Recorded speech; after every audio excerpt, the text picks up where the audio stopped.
let us brew my favorite brew method for home. Let's do an Aeropress. Aeropress rocks. Aeropresses rock. Aeropress rocks because they're so easy to use.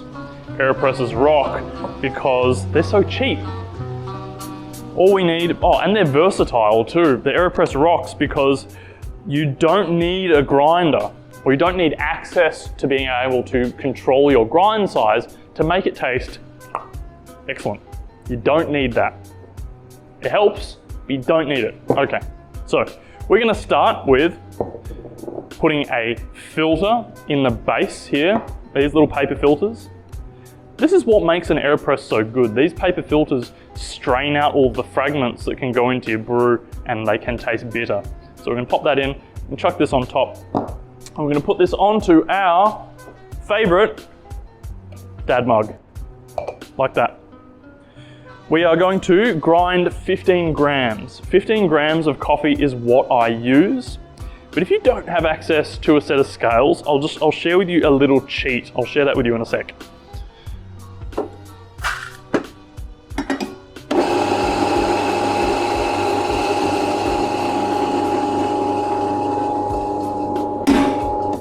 Cool. Awesome. So we're gonna use a grind size that's pretty coarse. If I were to say what it feels like a coarse salt. Honestly, I use the same grind size for a V60 and for an Aeropress. I use the same grind size. Add that to our brewer. Okay, so this is what I have learnt over the years of brewing Aeropresses. If you look in here, you might not be able to see it on the camera, but when you look in here, you can see the black part. It casts like a shadow on the inside of the brewer, right? And what I've found is that 15 grams is approximately if you take your coffee and cover up the shadow. So like basically up to the line that black cap creates, that is about 15 grams. That's what I've learned. We're gonna put that on the set of scales. We can weigh this if we can be bothered. At the end of the day, I don't. I just fill the whole chamber up. I do this, I spin it around so that I can break up all the clumps.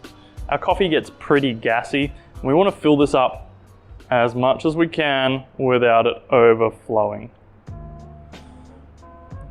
Let that dissipate a little bit. So at the moment, that's saying 215, 225. Cool. And then we're gonna pop this on. Oh, I forgot to time it. Well, there we go. Let's say the brew has been going for 30 seconds already. I would expect a total brew time of about 3 minutes. And if it sounds like I'm being a bit loose and a bit maybe cavalier with my recipe, well, that's because you can be with an Aeropress. And at the end of the day, the coffee that you're using and the grinder that you're using is really gonna change your recipe. So this is the part where the Aeropress really starts to shine. Because we've put this plunger into the top of the Aeropress, we've stopped the brew from draining out of the bottom. So now we can control how strong our coffee gets, basically how bitter our coffee gets, based on how long we let it sit and brew for. Now I like to let mine sit for 3 minutes. We're halfway into that already.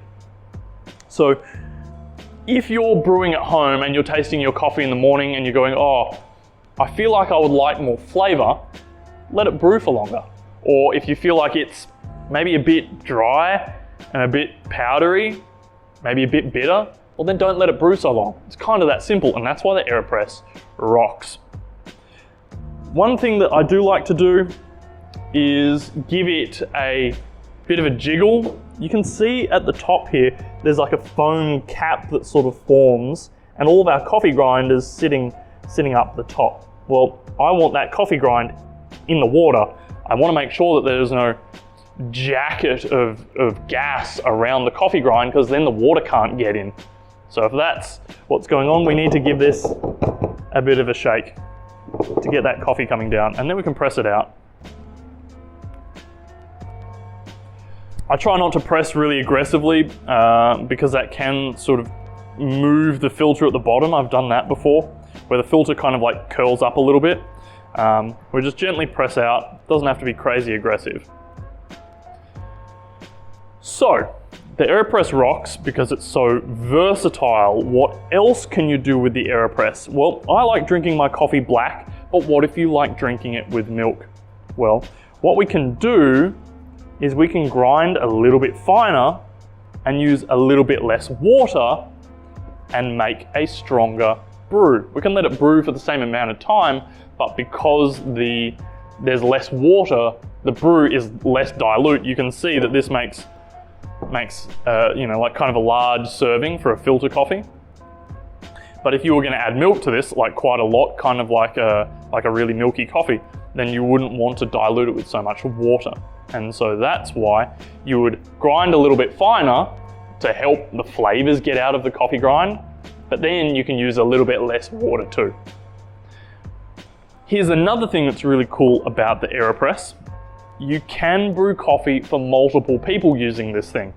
And the way that we're going to do that is similar to how we would if we were brewing coffee for milk. If I had to make coffee for 2 people, I would add a lot of coffee to this, maybe 30 grams of coffee, basically double the serve that I've already used. I would grind it a little bit finer.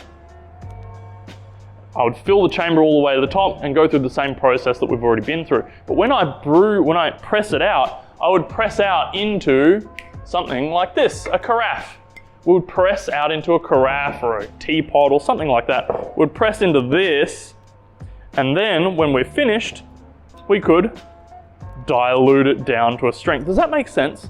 If we use more coffee, grind it a little bit finer, and then just dilute it later, now we've got coffee for 2 people.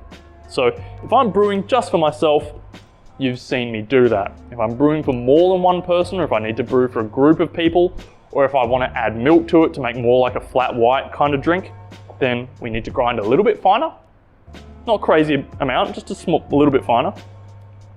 And we need to use more coffee so that we can then dilute it later. The Aeropress rocks.